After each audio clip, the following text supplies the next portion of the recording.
Thank you everyone for coming, for signing in. For those of you that don't know me, my name is Barry Cranford. I'm the founder of the Fractional Consultant Community, which is a new group. We only just started it in December and it's already grown to about 400 people, which is nice. We had our first unconference on Wednesday. I know a bunch of you were there and it was good fun. And so we're just doing a few sessions where we're bringing together people that I've met and come across and respect in various different areas to share opinions and answer some questions. So today is all about hiring, and we have Khalil Dimachkie and Ryan Greenhall. Khalil, do you want to just say a few words to introduce yourself and then maybe move over to Ryan? Sure, yeah. So hi, I'm Khalil, as mentioned.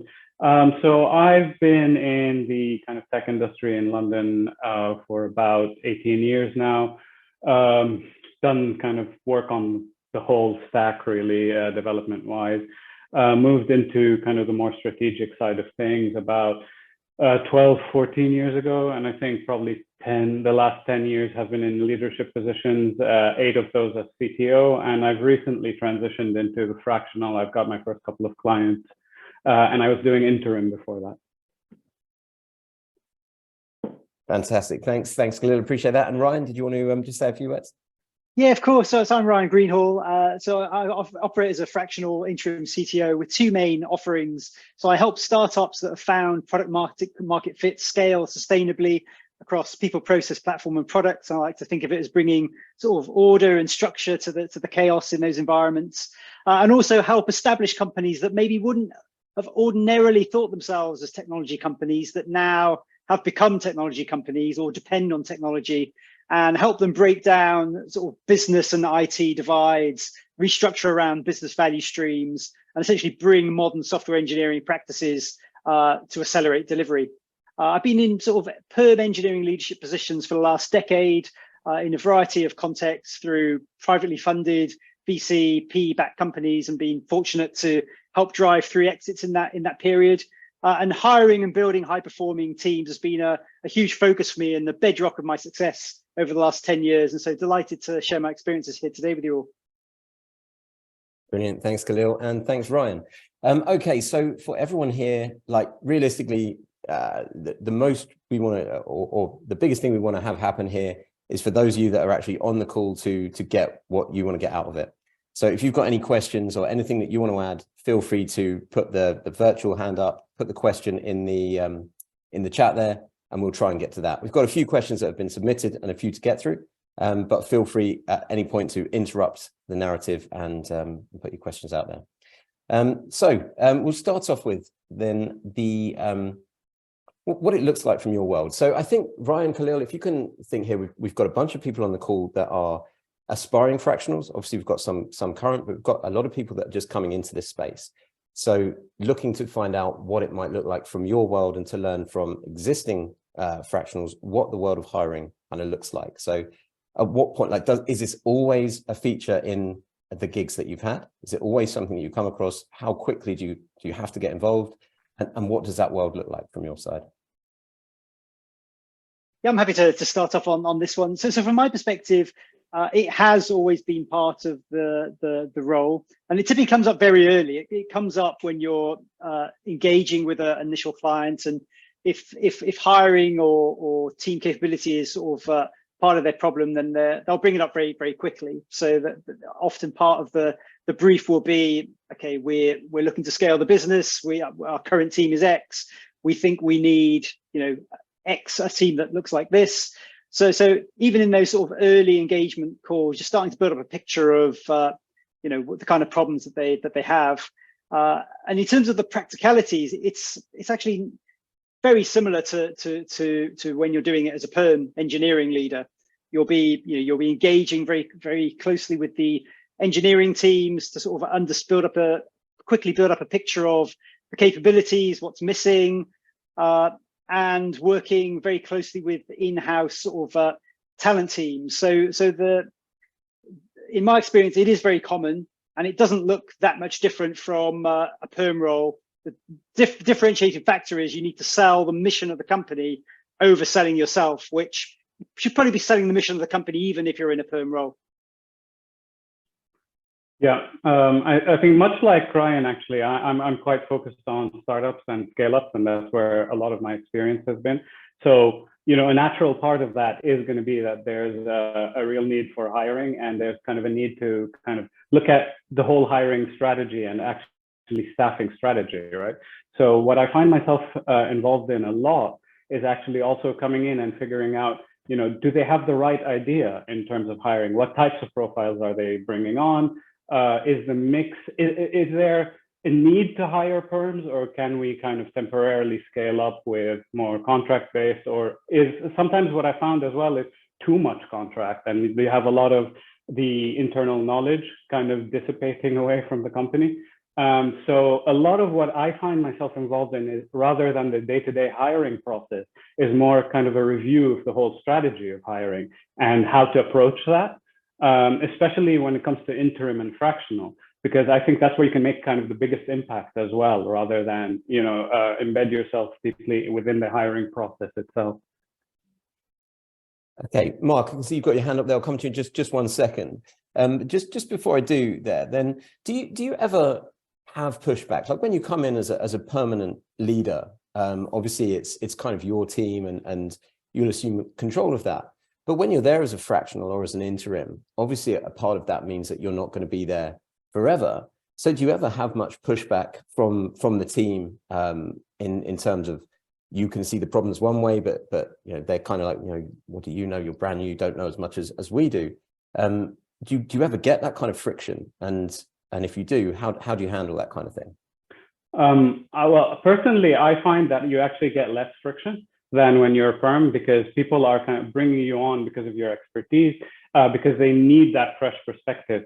So as long as kind of when you're coming in, you're establishing that, look, I'm here to review everything and I'm bringing a bunch of experience with me, it tends to be easier to convince people to go a certain way. Maybe it's also because they're paying you as kind of like what they consider a consultant.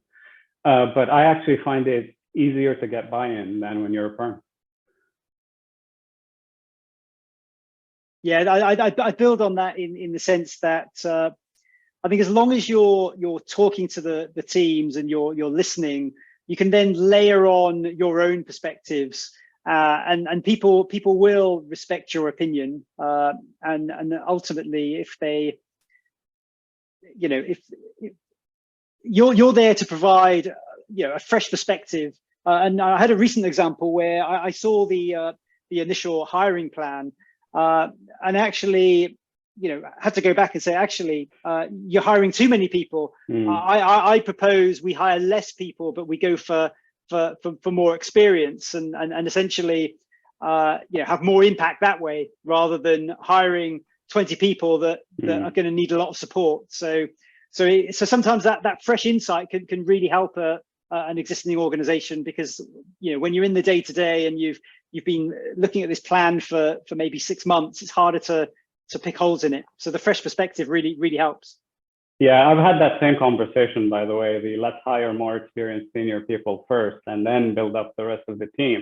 Because what I find is they shift a lot more work faster, but also it's higher quality work that you need to revisit less. So you're reducing the technical debt as you're doing that. So the cost optimization is actually positive. You're paying them a bit more, but you're having to redo a lot less stuff, and you're sticking to roadmap a lot more. Absolutely.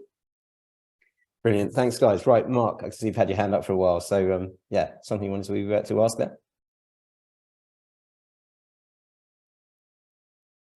Thanks, Barry. Sorry. Yeah, I mean, it's more of a general question about the session in general, I suppose, because when I saw building teams as a fractional, compared to being permanent, for example, there's a couple of things that kind of stood out for me. There's let's call it a tenuous link between building, as in from the ground up, especially in a startup, if you have nobody or you inherit, for example, a development agency and you're building internally.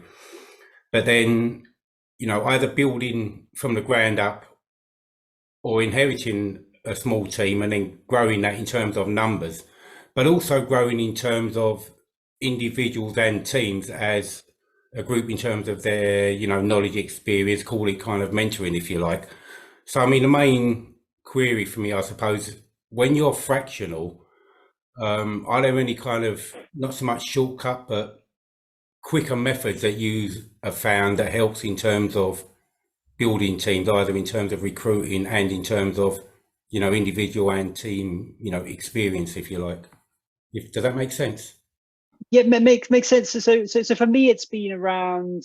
Let's say you're in a position where you join an organization and the level of technical leadership in place isn't as strong as it needs to be. So some techniques I've applied is, try and find a couple of really high leverage hires. So can you find a couple of really sort of very experienced principal engineers that can then, take on those bigger technical leadership roles, do a lot of coaching with the teams. It's like, how can you, because certainly as a fractional, you may not be there, you might be there sort of half the week. So you need to, it's all around how can you build that strong permanent team that are complementing you, and you're focusing on the things that you can only you can do, and that you're bringing in people to do the lower level training. Yeah, I think I'm finding similar as well. I'm currently doing an engagement where kind of the senior leadership on the engineering side is pretty much non-existent, because it is one of those startups that very organically formed and kind of just struggling to scale up now. And that's part of what I'm doing with them. One thing I find helps with all aspects, including hiring, is I always start my engagements with a short discovery process. It's a structured process. I look at everything from tech to processes to hiring, etc. And then you can kind of document and outline the gaps you find.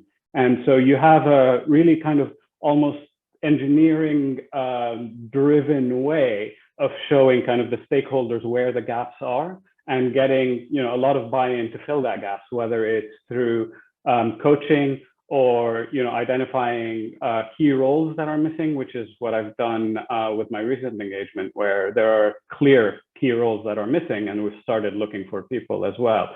Because you're there temporarily as a fractional or an interim, and you want to fix not just kind of what's happening now, but you want to kind of embed things so that they survive post your engagement. And the only way to do that is to kind of build those foundational skill sets within the team. Yeah, I think the best way I heard it described is that that you've done your job well when you're basically fire yourself that you're not needed. You've built everything, got the leadership in place. But there was one thing there, Khalil. It's a very big cheeky ask, I suppose. But this discovery process, is that something you can anonymize or summarize and share, possibly? I think we've chatted about this on Slack before. Okay. If I'm not wrong, Mark. But yeah. I mean, I'm happy to, if you want to kind of have a chat offline. And yeah, I'm definitely happy to share kind of what my processes are. That's great. Thank you. Great. Thanks, Mark. Okay. That's a really interesting point. Just like to unpack a little bit there, Khalil, about building things that will exist long after you. It's such an important part if you're going to kind of do your job properly, to think not just about that, but what's, setting up for the future. Any tips for say we've got someone on the call that's listening that is just about to enter their first fractional engagement and is going to walk into maybe a bit of chaos and that kind of thing, and is going to have to try and prioritize a bunch of different things, but trying to think about that long term after they've left. Any tips for how to do that from a hiring perspective? Yeah. I think my biggest tip would be one kind of a perspective tip, really, in terms of how to look at your engagement, because then that drives everything else. And especially if you're coming from a perm background, but even if you're coming from an interim background, you're likely more a planner and a doer, right? You want to go in, get your hands dirty, start fixing things. I think part of the thing that hits you first when you start kind of doing more fractional engagements, because you have less contact time with the people you're helping, is that there's a big element of it that is kind of the role of an educator. So you need to come in and you need to also try and, based on your experience and based on very real examples, get people to understand why certain things need to be done. But you need to do that a lot more efficiently than when you're an interim or a perm. So what I find is that focusing heavily at the beginning on that educational piece and kind of doing it step by step and demonstrating the value of the changes that you're making, within kind of a short-term period, but then kind of extrapolating them into the long term. That's how you make a real impact, and also make your job a lot easier as you move forward, because people understand where you're coming from. That makes a lot of sense. Yeah, I can see that. Ryan, would you add anything at all to that? Yeah, so some builds there is on the theme of creating the systems or the ways of working. Is certainly for my current client, I'm currently focused on actually putting in the sort of the guardrails in terms of the recruitment process itself. So for each role that we're hiring, sort of making sure that everyone's got a shared understanding of, okay, what are the expectations of that role, what's the kind of experience and capabilities we're looking for, and then have objective ways to assess for that capability. So putting in the interview guidelines, the scorecards, the objective measures, and that education piece, making sure that everyone understands the rationale behind it. And then you're essentially the artifact that your client has then is your codified wisdom.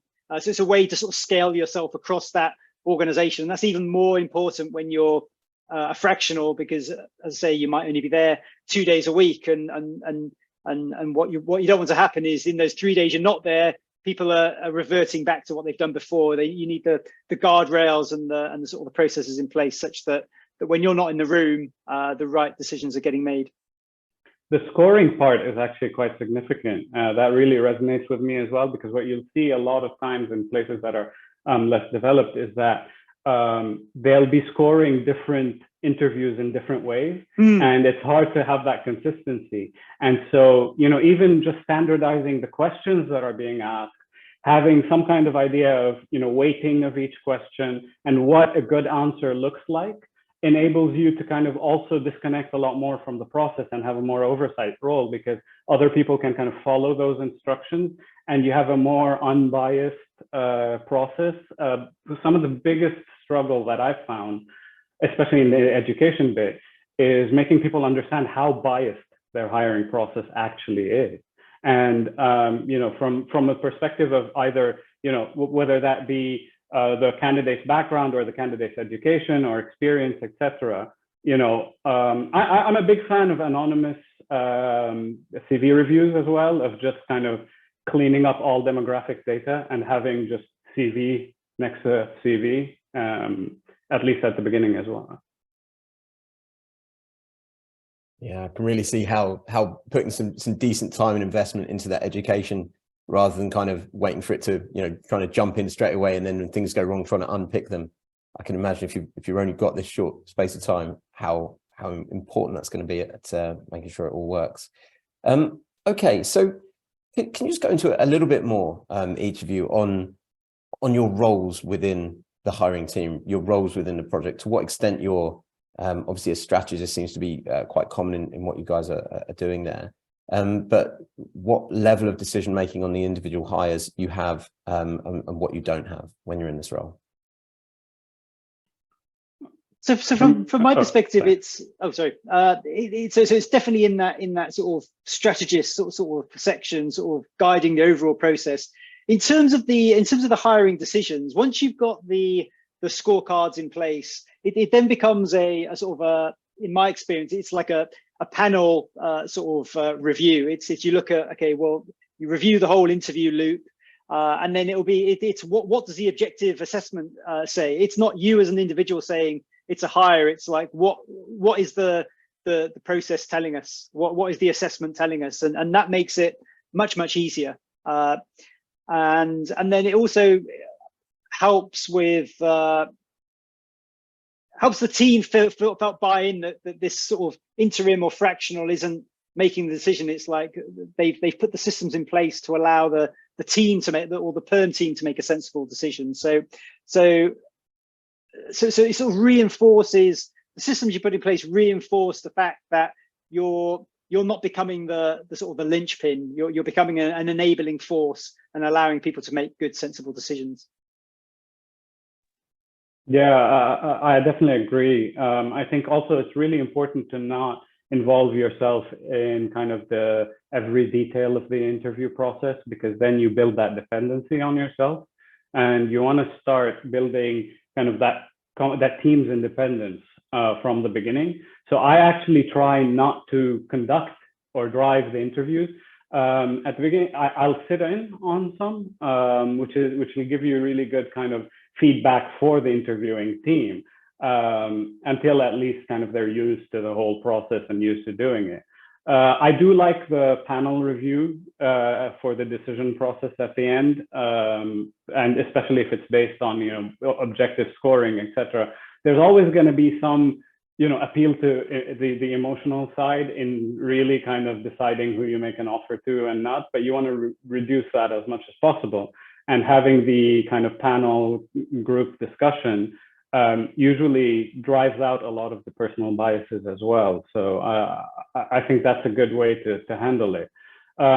What I would add, though, is that if you need to understand also the kind of the level of seniority of the candidates that you're hiring, and also the level of structure within the company. So it's quite different when it's a startup of like 6-7 people still, or when it's a company with hundreds of people. So what I would say is, when you're actually initially helping design that process, you need to, if it's a smaller company, you need to keep in mind how that process is going to scale as they grow, and actually make sure that you're having those discussions with the management and with the hiring team, so that it doesn't just break, especially if you leave before the company grows a lot. Brilliant. Thanks very much. Can I ask, do you see much difference in terms of these different projects that you've been in, the different kind of companies that you've worked for as a fractional? Have you seen it's kind of followed a similar pattern in the way that you've approached hiring now within these companies, or are you finding it's completely different and you do have to kind of mold a little bit to the way that they work? In my experience, it's been very common, and I'm sort of in terms of the whole scorecard approach, I'm sort of building up a playbook there. The difference is going to be more around the local company policy. So some will be, yes, we're happy to use external recruitment partners. Some will be have restrictions about either volume or the amount of agency sort of spend they have. So there's some little tweaking around the kind of the operational levers you have for talent attraction, and then of course some companies are more advanced in the attraction piece. So they've got a much more developed employee value proposition, so it makes it easier to go to market. So the key difference is the level of maturity you find versus the actual approach, in my experience. Yeah, and I think the value proposition bit is really interesting, actually, because if I just jump off from that, I find it's quite different from when it's a more established company versus a startup. Because with the more established company, you have all of these benefits and bonuses and stuff that could be the driving factor of getting someone in. But you get in slightly different profile of person than when it's a startup, and the main hook is, you can shape it and you can get equity. That tends to drive in a different profile of candidate, usually a bit of more entrepreneurial candidate, but also maybe a less kind of a more people who are more difficult to manage sometimes because of that kind of entrepreneurial spirit. And so I think you need to recognize that, and you need to, when you're actually shortlisting people, for example, you need to really consider what the value proposition you're presenting to the market is, because you can waste a lot of time interviewing the wrong types of people, even if they're skilled and have good experience, but that either they're not going to accept an offer at the level you're making, or even worse, they'll accept it, but then expect different things once they arrive. And so you need to be really clear with candidates as well of, okay, this is what life here is like. Absolutely. Yeah, and as a build on that, I try to use the job ads to really convey that and to sort of really paint the picture as to, you know, what the culture is like, what the day-to-day is like, you know, the kind of work people will be doing, the kind of progression that they might see as an individual, just to minimize the fact that you're getting people into the funnel that, you know, you find out later down the road are not a fit. Let's try and filter out sort of lack of fit because of the environment or because of the company stage, you know, up front as soon as possible. Brilliant. Okay. Challenges. Are there any common big challenges that you've come across when you've come in any part of this? Like, it's all the way you're painting it so far sounds really easy. This is, you know, something you guys are easily coping with, but have you found that you've experienced any frictions around the edges or any big challenges? Ryan, I'll go to you first. Yes, so challenge number one is often budget. So sometimes there can be the expectation may be different in terms of, you know, there's a pot of money and someone's expectations to what they can get with that pot of money might be very different from the reality. Certainly, you know, the sort of the huge market shifts we've seen over the last couple of years. So sometimes that can be a bit of a challenge initially when the ask is for this very senior technical leader, and the sort of the statement earlier around, you know, a client having sort of not having the technical leadership in place that they needed. Those first technical hires that are experienced compared to existing team members will look very expensive. So there's often some challenging and robust conversations around, you know, why you have to pay a certain level for a particular kind of skill set. So that's a challenge number one. Challenge number two is you know, competing in a market where, you know, whilst, you know, we're seeing that you know, we're in a bit of a sort of an unfortunate sort of time at the moment with big tech and they're closing the doors and unfortunately people are being let go. Equally, there are still lots of companies that over the last couple of years haven't hired the talent they wanted to hire, and so now there's still lots of competition for the talent that is out there. So it's that, how do you differentiate yourself from everyone else that's hiring, even in a market that's maybe a bit cooler than it has been historically. So yeah, budget and attraction, they're the key challenges. Yeah, I think I would echo that, especially around attraction, because that can be very challenging depending on the type of market that you're hiring in. You know, sometimes, I mean, I remember a few years ago, it was almost impossible to hire anyone because if you didn't make an offer after the first interview, they were gone, you know, and now it's a bit different. And I think you need to kind of be pragmatic and adjust your hiring strategies based on what you're actually seeing in the market. You know, the whole perfect is the enemy of good situation. So you definitely need to be aware of market conditions when you put together packages, but also when you put together your process. So that's a big one for sure. The other challenge around budget, Ryan, just to kind of jump off on that, sometimes the way I frame it to kind of management is that, okay, you know, you can save a little bit of money here, but it's going to cost us further down the line. You know, their opportunity cost is a very real thing, whereas you can invest potentially, you know, slightly more and get an outsized result out of that, and also make sure that you retain this talent that you very sorely need. Yeah, and on the budget side of things, there's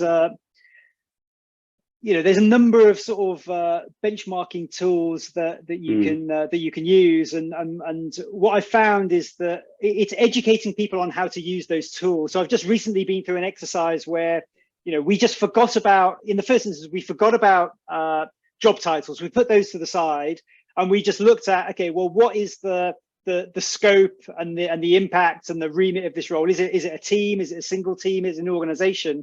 And when we put that into the model, we got much more favorable sort of salaries coming out of the benchmarking than we would have if we'd have just put in the role titles. As we know on this call, one company's engineering manager is a single team, another company's engineering manager is someone looking after a whole department. So by focusing on the responsibilities and the scope and the influence, really helps you get the favorable data out of those benchmarking packages. The other thing you need to remember is that they can lag considerably. They might be 9 months out, so you do need to blend what the benchmarking tools are telling you, what your intel from recruiters, and sort of also to a degree candidate expectation. Yeah, I mean, benchmarking, that's important because sometimes companies forget that you don't just use the benchmarking when you're hiring. You also need to keep using it for the people you have to retain. I mean, one time I did an interim, I think it was an 11 months interim stint with a company where they were bleeding people out before I arrived. And after I joined, we lost just one person in those 11 months because I came in and I did a salary review. And I noticed that everyone was slightly less than what you would actually have kind of on the market now. And when I kind of asked what was going on, they're like, oh, we have salary benchmarks, here they are. And they were about 4 years old. And this industry moves really quickly. So just adjusting everyone to the current averages, helped retention hugely, but it also gave the engineers the confidence that, okay, this guy is coming in and he's fighting our side. And, that drives them to stay as well. I think retention needs to be a key part of your hiring strategy too, because high churn is very expensive. And so you need to look at it from both sides. Yeah, absolutely. And the sort of a build there is that all the things you look at to attract people, you need to, remind people of those things, on a regular basis, and reinforce them for the people that you have. Great, thanks both. Right, Mike, I can see you've had your hand up for a while, and then Richard, I'll come to you shortly afterwards. That's on my. That's a virtual hand, so I'm not doing the penny Mordaunt with the sword there. Guys, I'm interested in trends, and when you've been working in your current businesses or the previous ones. First of all, the trend towards Monday to Friday, 9 to 5, having the folks at the desk, or is the trend away to more dynamic and flexible and now global ways of working? And then the second trend I'm interested in is around how and where you go to find talent. You've mentioned internal recruitment teams, but is it still the use of professional recruiters? Is it going directly through LinkedIn in some shape or form? Is it your personal networks, bringing in folks that have been successful with you in the past and leveraging that? So 2 trends. Interested in your feedback and thoughts on what you're seeing and feeling in the market. So the first point on sort of remote, hybrid, sort of in office, the general trend I'm seeing is one towards sort of hybrid. Certainly in my network and the companies I've been working with are broadly work from home or work remotely, 4 to 3 days a week and 1 to 2 days a week in the office. That seems to be the established sort of practice. I'm seeing a lot of resistance to going full remote for a number of reasons. I think there's a general concern around the kind of the cultural embedding of people if they're not coming to the office very, very, very regularly. And I think there is that notion of the challenges that different time zones can create. If you've got like a core sort of working hours, then you need to sort of change. Essentially, you'd have to change the company to sort of be async first to sort of tap into broader remote markets outside of your time zone, which is why I think most people have sort of settled on this hybrid middle ground. What are your thoughts, Khalil? I agree, but I think there are 2 parallel trends emerging from what I've seen. One is, as you mentioned, kind of 1 to 2 days in the office per week, and you have most of your meetings or collaborative work, etc., during those days. The other strong trend I've seen, and it's always either or, is remote first, but then meeting once or twice a month, but having like a big workshop conference type situation. So rather than just coming into an office and doing normal work, it'll be more geared to the creative thinking. So these are the two distinct trends that I've seen shaping up in the market. And then the second point was around sort of talent attraction. So of course, in some ways, I sort of have an old-fashioned approach to this. That my immediate port of call is always my immediate network. So people I've worked with in the past, and I'll always reach out to them in the first instance. I think these days, it's like finding a blend. There's a number of sort of talent partners that I've worked with over the years that I know and I trust, and they'll always be a first sort of port of call. Equally, there's reaching out on LinkedIn and reaching out directly. So whether that's you directly or other engineering leaders in your organization, that can be very powerful. People respond very well to direct contact from people in the engineering team. I was chatting to someone the other day, and they were just getting really excited, and they said, "Oh, this is so good to talk to someone at the company, and I'm hearing it firsthand. I've not had to, have a couple of conversations with different people, but it is time consuming." And then, of course, there's going to events. There's hosting events in your offices, tapping into the communities that are doing the kind of work that you want people to come and do in your organizations, whether that's Slack communities, whether it's some of the bigger conferences. Like if you're looking for front end people, it's I'm a bit out of touch with conferences since COVID, but they used to be full frontal down in Brighton. So yeah, it's using a variety of sort of channels, but don't underestimate the sort of the personal approach. Yeah, no, definitely personal. Always kind of, especially if you're targeting specific talent, like a senior guy that you would really like to get in, that's the way to go about it. It's definitely the personal approach, because they feel a lot more kind of paid attention to. I tend to use a mix as well, same as Ryan, of kind of recruiters that I've worked with before, that I know are good, that I know are going to bring in quality candidates. I think all of us have been in this industry long enough that we have a lot of kind of contacts within recruitment, and we know who delivers and who doesn't. So that's one that I use. But also, I think personal network, especially when it comes to kind of if you're doing early stage startups, I think engineers, really strong leaders, et cetera, that I've worked with before that I know would be excited about the domain, I'll tend to reach out to as well personally. And, they're less of an unknown quantity. Their strengths, their weaknesses, because you've likely worked with them before. So I tend to depend more on that for at least the early stage startup side of things, just because they'll deliver, a lot more value than you're actually investing in. The third one, though, is I mean, sometimes I do recommend not hiring and actually bringing in, a really good outsourced team.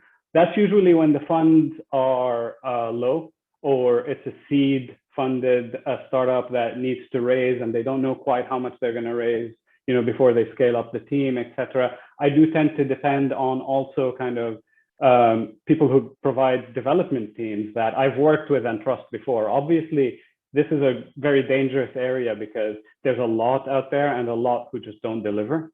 And so as long as you've had the experience with them, they deliver, that their team is going to be treated as almost an internal team and have the same processes and have the same communication, then that's a viable option until you have more clarity on budget or until you kind of raise more budget. Yeah, and another channel I didn't mention earlier is the sort of the rise of the various sort of platforms that basically operate as marketplaces. So people, saying, here are their skills, this is the salary they're looking for. You can go on those platforms, you can sort of search for people who are actively looking, and you can sort of tailor for your price point and experience points. So they've been a good source of Cord is the one that comes to mind that we've been using recently. That's found some good people on there. Thanks, Mike, for the question. Thanks, Ryan and Khalil. Okay, Richard, you had a question a little while back about IR35. Did you want to come on and ask that? Yeah, I don't know much about this area, but it was something that came up on Tuesday night. If you're recruiting for people, are you working inside or outside of IR35? Is there an issue there if you're heavily involved in the recruitment? So IR35 is like, I find it an incredibly grey sort of piece of legislation. I think the key thing here is that if we tie it back to our previous conversation, it's like a lot of the work that we're doing is we're putting in the processes, the frameworks to allow a decision to be made. My understanding of the legislation is that if you're directly managing those people that are being brought in, or you're seen to be, the sole decision maker, I think that's where it starts to get into, the sort of the employee, a disguised employee kind of situation. But I think if you can sort of show that you are putting the processes in place, that the hiring decision is not resting with you, it's resting with the process and the wider team, and if you can show that you're not line managing those people, then I don't see there being a compliance issue with working strategically in this space. Yeah, always take legal advice. Yeah, exactly. Caveat: this is not legal advice, but I think as long as you're structured your engagement contractually in kind of the right way, and also that you're just careful not to keep the actual engagement within that legal structure that you've set up, rather than it just being kind of this, this is for IR35 and then we're going to do things differently, then you should be okay. But yeah, IR35 is one of those things like, it's like those laws that are meant to just catch people out. No matter what you do, someone's going to think that, this is not within IR35 or this is within IR35. And I think if you look at the people who have been kind of prosecuted, it's really inconsistent. The actual judgments and results are super inconsistent. So it seems to also be very open to interpretation. So I think the takeaway really is have good insurance. Cool, thank you. Have good insurance and get legal advice. I like it. Okay, Ricardo, are you still with us? Yes, Ricardo, did you want to ask your question? Yeah, thank you. It's really more about prioritization at the different parts of the hiring strategy. I can imagine with a relatively short-term and intermittent engagement, the pressure is on getting the hires in as opposed to anything else. But I've often found, especially when I've built out teams, that a lot of emphasis from good candidates comes from long-term career path development. And I'm wondering how you balance that out in terms of prioritization, because presumably if you've come in as a fractional, there isn't much in place in terms of that. So where do you place that in terms of the prioritization when it comes to building out a hiring strategy? So it's a really great question. And so career maps or progression frameworks are a really important tool for a variety of factors. They clarify expectations. They provide people with a progression path, so it's really good for retention. I've got a little bit of a cheat here in that a trap some people fall into is when they look at their career progression frameworks, they sort of go all in and they create these frameworks and they've got like 30 different dimensions. So my sort of hack is to just do what I call a thin sliced progression framework and just get the levels in place and get the broad sort of responsibility and sort of scope of ownership. So you can sort of say, okay, tech lead or is a single squad, engineering manager, multiple squads, a director is running an org, and that way you get to balance having sort of clarity of expectation, a sense of progression. But it's the kind of thing you can do in a team, sort of a half a day, and just get those sort of distinct levels in place without having to go through, well, what are the 30 different dimensions of expectation? I'm increasingly thinking that they do more harm than good, because promotes a checklist mentality. So I think by doing that thin slice progression framework, you're sort of you can operate at speed, but then also you get the benefits of clarity of expectation and retention off the back of it. Yeah, I agree. I think part of having two of us on here is to contrast opinions, but I seem to be agreeing with Ryan a lot. I definitely agree on this because heavyweight frameworks just like they do promote a culture of kind of box ticking, and I've worked in a lot of companies where that was the case.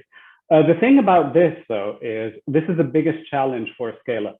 When you're going from startup to kind of a bigger team to having a clear vision of your future, that's where you really need to put these frameworks in place and need to put kind of at least that idea of what progression looks like in place.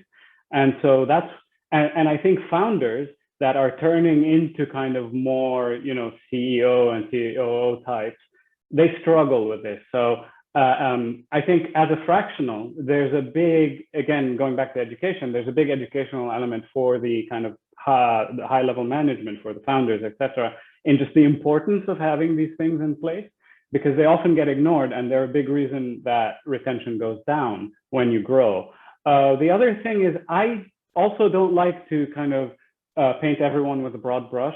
So I like to understand individually, to allow people to individually set their progression plans, sort of. It's like, because it's not always necessarily, this guy's an engineer and then he wants to be a principal engineer, or he wants to get into management. Some people don't want to touch management, and I don't blame them. And people often think like the progression is, you go up and then you hit CTO and it's like, the ultimate. And I always tell people that, why do you even want this job? It's not a good job. It's very difficult. And it's not technical, and you'll start not doing very technical things a lot. So if you are interested in the strategy and the business side, yeah, that could be a good progression path for you. But I think also defining kind of, what are the opportunities? How can I develop, and how can I develop my career? And having that clear and maybe documented somewhere or giving workshops on it is quite valuable, because people often have an overly linear way of thinking about these things.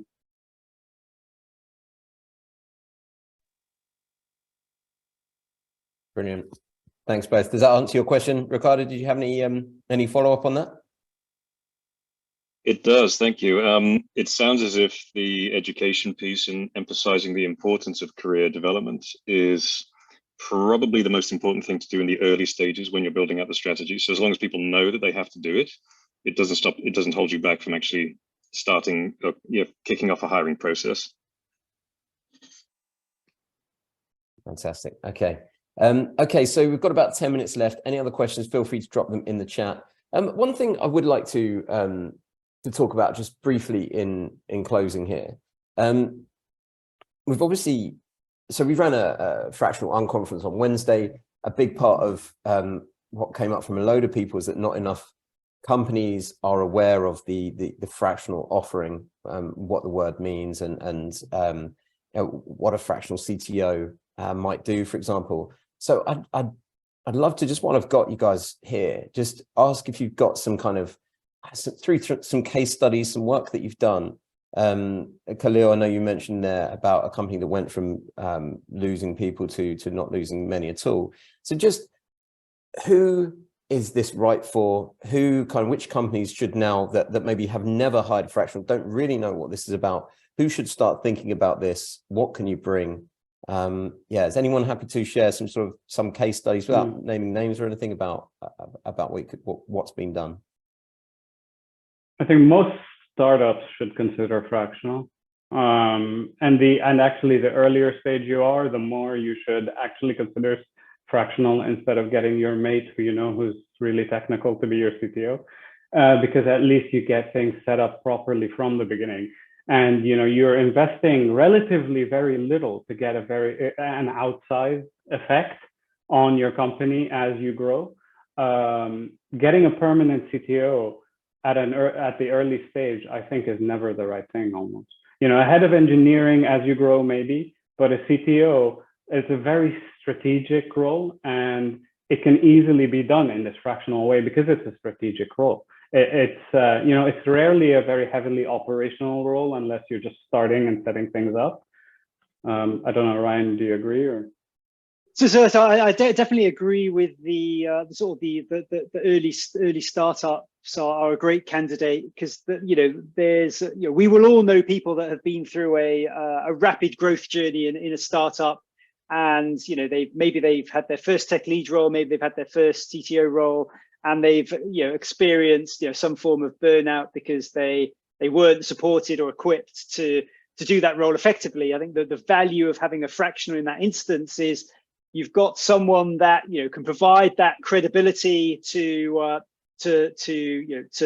investors, to the wider board, and you can grow a permanent person who's in the business and help them grow into the role. So you bring a fractional in, you don't need to give away equity, and you're able to invest in someone that you want to be with you on a long-term journey, helping you build your business. Because there's nothing more heartbreaking for a founder than they discover that they've broken the person that helped them build the business. Yeah, the coaching part actually is a really significant bit of why a fractional can really help with a startup or a scale up, because you're building kind of, it's the same as we talked about with the hiring process earlier, but in every aspect of kind of the tech strategy.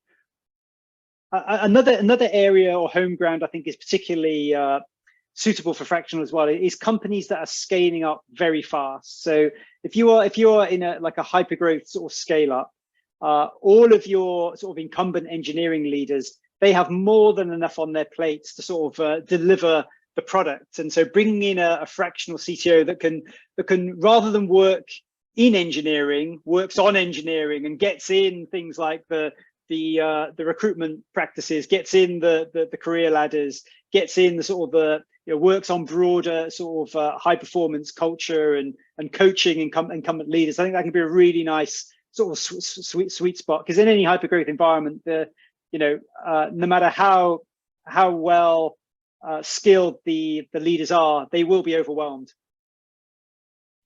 Transformation as well, not just hypergrowth. So yeah, if you precisely. recognize you have issues in the business, and you keep bringing in permanent people who get embedded into the company culture and then kind of take on these issues. I've seen this recently, actually. It's a lot better to get someone in who's fractional, who can kind of have a real outsider's perspective and do that education piece and do that analysis and see where your gaps are and how you can achieve that transformation. And also because by the nature of fractional work, you're seeing a lot more that's happening in the market, and then you're able to kind of use that synergistically to inform your current engagement. Yes, it's a really great point on the transformational piece. There are some transformational roles where I sometimes refer to it as the sacrificial consultant, where sometimes you need someone independent to have the conversations or make some change that maybe a permanent person would be maybe frightened politically to do so. Or maybe frightened's the wrong word, but would be maybe tentative. Brilliant. Okay, right, 4 minutes to go. I'm just going to ask if you've got any final tips on one final part then, hiring your replacement. When it's time to go, I guess you've just alluded to that in terms of growing your replacement where possible. And I think that's obviously a great way that you can do that if there is somebody within the business. If there isn't that person that you can coach to that kind of position, how do you go about hiring somebody that will be your permanent replacement when it is time to go? So a key question here is or key consideration is understanding what kind of trajectory is the company on, because what you don't want to do is hire someone that can handle the current state organization, but is going to be ill-equipped to deal with the 1 year, 2 year time. So it's really understanding, working with whether it's the CEO or maybe there's a perm CTO, understanding what is the trajectory. What does the team look like in 2 years, and making sure that you bring on a leader that can take the where you are today to that next place. The other interesting thing I find is that as a fractional or interim, you're in a quite unique position in that you've actually been doing the job. Often if there's say an incumbent CTO and they're looking to bring in a VP of engineering, for instance, the chances are they probably haven't been doing that exact job because they've just been so swamped with other things. So it can work really well in that you can be talking to candidates and you can be giving them a real clear picture of, okay, this is the role, this is the challenges, this is what's going to be needed. And so it can work well in terms of expectation settings and finding the right fit, because you've just got that intimate knowledge of the job and what's needed. I agree with also the don't hire for that current challenge or the challenge that you were brought on to fix, because hopefully you've kind of sorted that out by the time you leave and can hand over something in a much better state. I've actually had to do this, hire my replacement at the role that I mentioned, where when I joined, they were kind of bleeding out people.